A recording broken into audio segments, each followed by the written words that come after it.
is able to get to it, or in our case, growing indoors, our grow light is going to get to it. So what we're going to want to do is we're just going to want to remove some of these leaves here, okay? So what we're going to do is I'm just going to start removing leaves, because now it opens up the canopy for the sunlight to now reach this branch, which that will grow faster. I'll do the same on this side, and again, it now opens up this branch here. So what we're going to do is we're just going to remove a bunch of the big fan leaves in order to achieve this. And again, what it's going to do is it's really just going to open up the canopy in this plant so that all of these lower branches are able to get good sunlight to them, and they will end up growing a lot faster because of it. So just keep taking off these fan leaves, and now you can see that all of these lower branches are now exposed to the light itself, to the sunlight, and it looks like it's opened up a lot more. Now, one thing to note on here, and actually, I just saw this, I'm going to go ahead and remove both of these fan leaves as well, because now we can get at those real lower leaves here, or lower nodes. That's another thing to note, is that each set of these branches, this is called a node.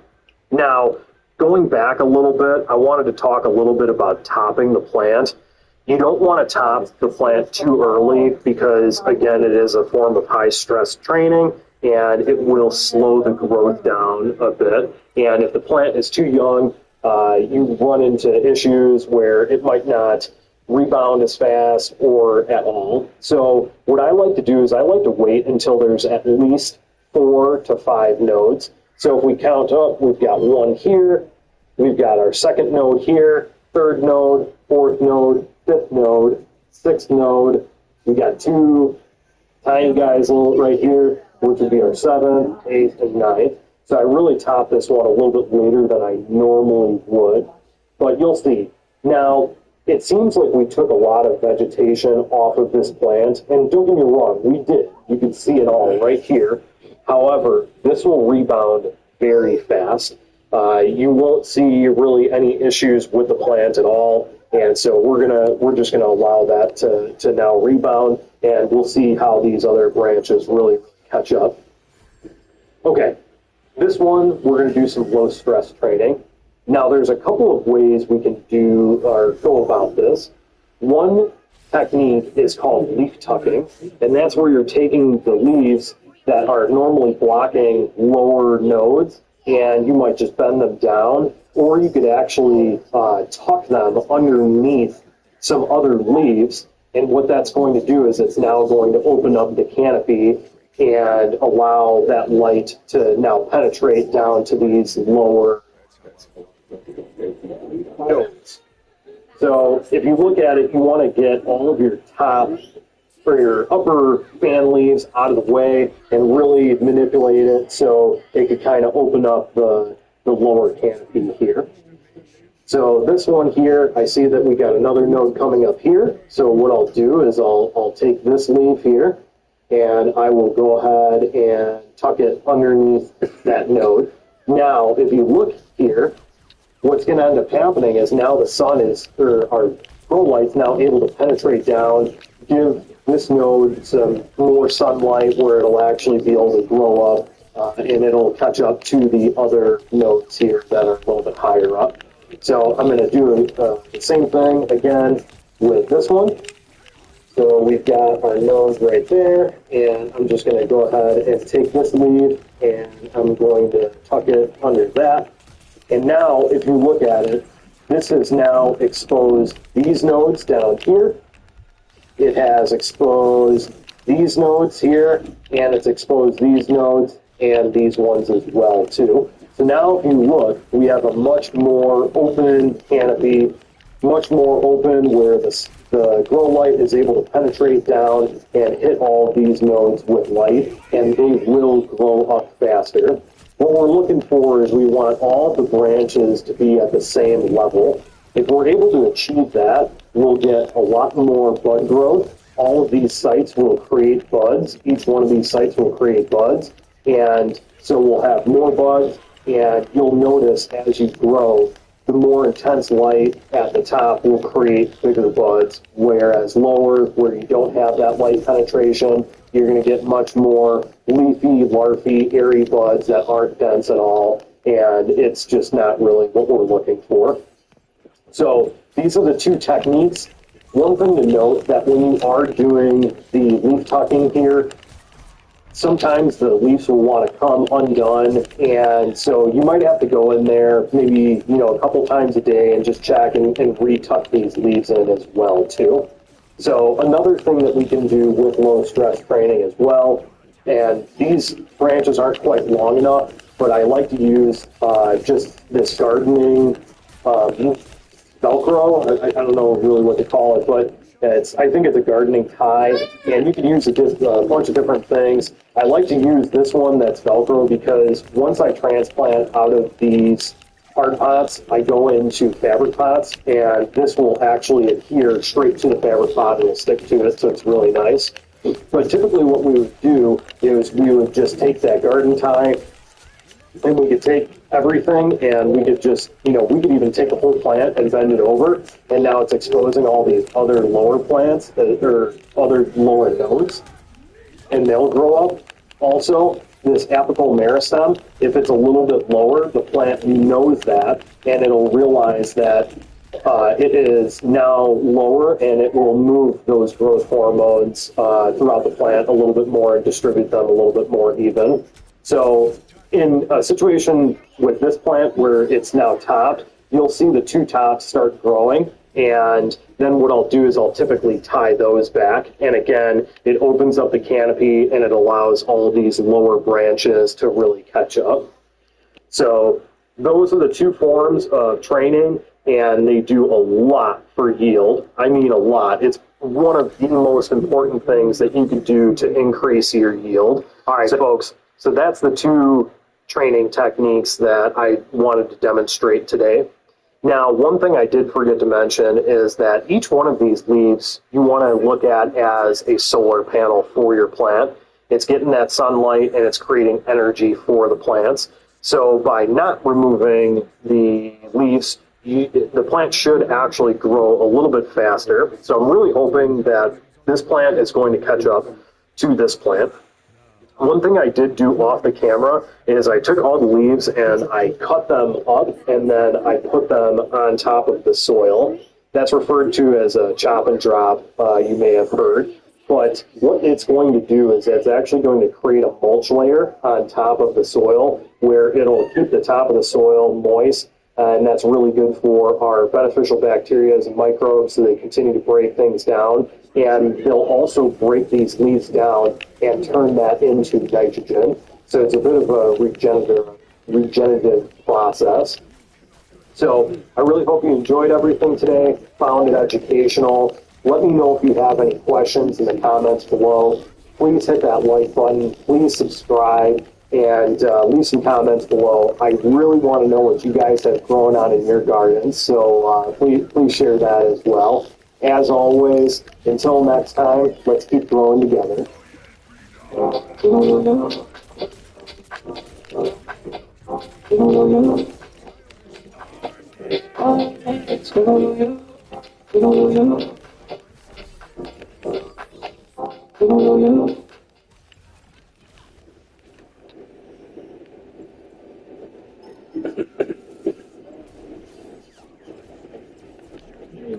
Lucky bugs? Ain't nobody proud of that. Let's fix it. How to grow dense, chunky nodes every time. But first, check this out. New product alert. Hannah. Hannah's got some root bugs. If you don't know Hannah already for the badass cocoa, you'd be a fool if you ain't growing a can of cocoa. But their new root bugs are awesome. The reason I dig them is they have the perfect moisture to aeration retention. It's really hard to overwater these guys. They keep just the right amount of air in there to keep your clones happy. Ooh, Rainbow's showing the root form there. I love to see that. When you pull your clones and you got roots like that, you are a happy man. This is a great base plug to go right into cocoa, go right into pea. So check out Hannah's new root plugs. Shout out. All right, back to the show. Everybody loves dank nugs. Let's get into this first point. And it can't be spoken about enough. Light intensity is huge. And yes, it is 2025. It is harder than ever to buy a light that won't grow any day. Like back in the day, Scotty, the UFOs or the shitty LED brains. But let's get into caveats on it quickly. As far as dialing in your light and having the right intensity. Yes, you need a really strong light during flower. We talk about how you actually have to raise it up or dial it up because you're doing less hours than you were in veg. So, man, you need strong light for flower, man. That's what do we say, about 800 to 1,000 ppfd? And what Sadie's saying, strong light, exactly. I mean, you can grow a great flower at 2x2 with a 100-watt light, but you have to have that ppfd dialed, which is the distance from canopy. There's cheaper meters these days. You can use your phone. Photon app is a great way to gauge it and give you an idea. And I tell you, most modern LEDs come with a knob to dial in too, so you just want to get close to the canopy. You can have a higher ppfd just by turning it down. But really, this knowledge, this number, has been one of the biggest learning factors for me in the past year, my bro. And it is the biggest factor for growing dense buds, is having plenty of light. Light is the energy for it to photosynthesize. So, yeah, the more energy you give it, as long as it has food and the right environment, man, it's going to grow dense. All right, let's take it to, the details in environment. Dare I say BPD, which I know it's here in winter wind, is just controlling your temperature and your humidity. And there's different parameters for it that faces air growth. Hey, this is I've been thinking about this. I'm learning a little bit about it. BPD also is about transporting how fast that the water goes up the plant and out the plant. And you want it to go at a steady rate so it can deliver those nutrients to the plant as the water's going up.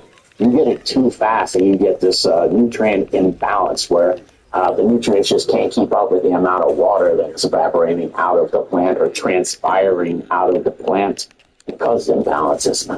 And a great way to find it, well, let's just quickly just Google Pulse Grow BPD. They have charts for all phases of growth and some great information on it. Getting into the nitty-gritty of leaf surface temperature, if we will. But, BPD helps not only with just dense buds, but in latter parts for flowers, potentially bud rot. And, if you have it dialed in, you shouldn't be hitting those parameters, having for when you have dense buds and then bud rot. And by the way, if you don't follow the show or if you haven't been with us all for a long time, BPD is vapor pressure deficit. It's a fancy way of saying where temperature and humidity combine. And the idea is that you don't want so much humidity on the plant that it can't breathe, that it can't off-gas, because all that's coming from the roots and out the stomata and the leaves. If you keep your BPD correctly, deficit of vapor pressure, the vapor pressure can evaporate off or transpire off, I'll say. To be clear and hope. Yeah, it looks really scary there in this chart, but it's not too hard to follow. You basically want to be in that green zone. Yeah, it's not scary at all. The one side says temperature and the other one says humidity, and there's a green zone, and go like that where they intersect, and you go 76 degrees. All right, man. It looks like Doppler radar to me. Next point. You haven't heard us talk about this yet. When people don't have the right buds, the first thing they think about is bloom booster, up my nutrients, get my bloom additive. The nutrients do play a role in the latter part of buds, so let's give some tips on that. One would be, what's up with you? People think about phosphorus, but are you thinking about nitrogen? Yeah, too much nitrogen. That's why you have to cut down. You still need nitrogen in bloom, but you don't need that spike like you need in veg. In veg, you need a lot more nitrogen than you need phosphorus and potassium. It starts slowing down. You'll get real loose buds. If you just feed like Miracle Grow, that's a high nitrogen Miracle Grow the whole way through, it will give you loose buds because nitrogen promotes growth. Be aware of your strain. I don't want to say, hey, don't use a bloom booster. I worked at many hydroponic stores back in the day, so I knew how much it was a huge selling point because people always went there. But if you know your strain and you're running a good base nutrient, follow the feed chart, having success, try and add a little phosphorus to nudge it a little bit, can have great effects. Just don't go wasting your money on stuff if you don't need it. If you're using a one part, then yes, by adding P&K booster, you're changing the ratios, which is what you want.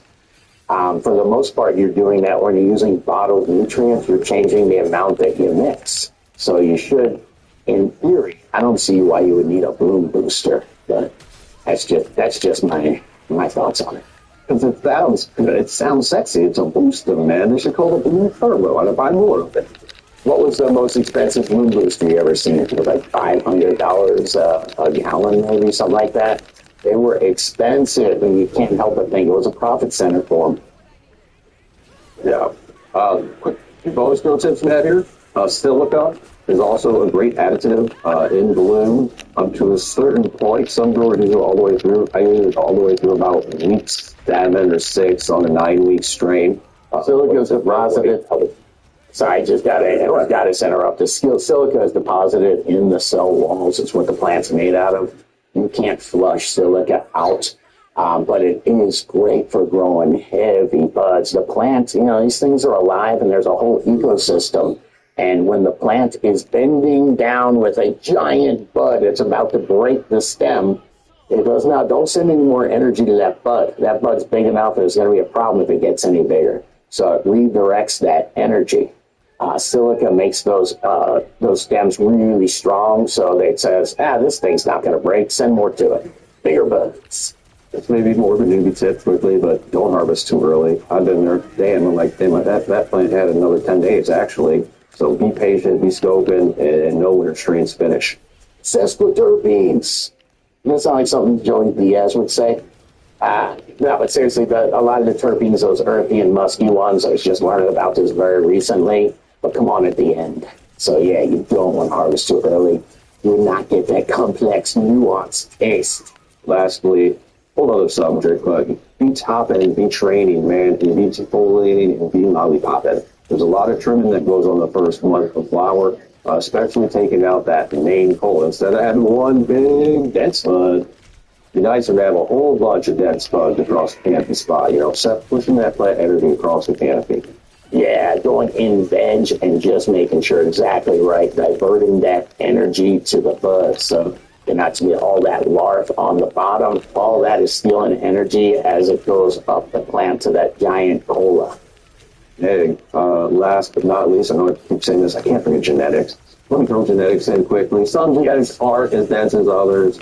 I've seen the pheno run of 1,000 plants, and the variety, the difference between the ones that were picked, the attributes of type flowers versus the others, genetics are a huge role factor. Yes, absolutely. And that's the biggest factor, actually. Why don't we start with that one, dude? Sometimes I just remember it and token along, but let's get some comments, man. And leave some comments below. Now you can do it. What's your page style? I'm going to comment, man. You need a new microphone, dude.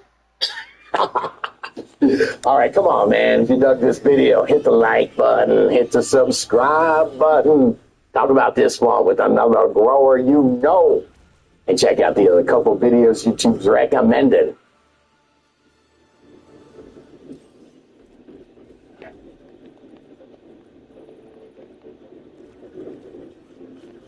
Growing cannabis outside can save you money and get you massive yields. With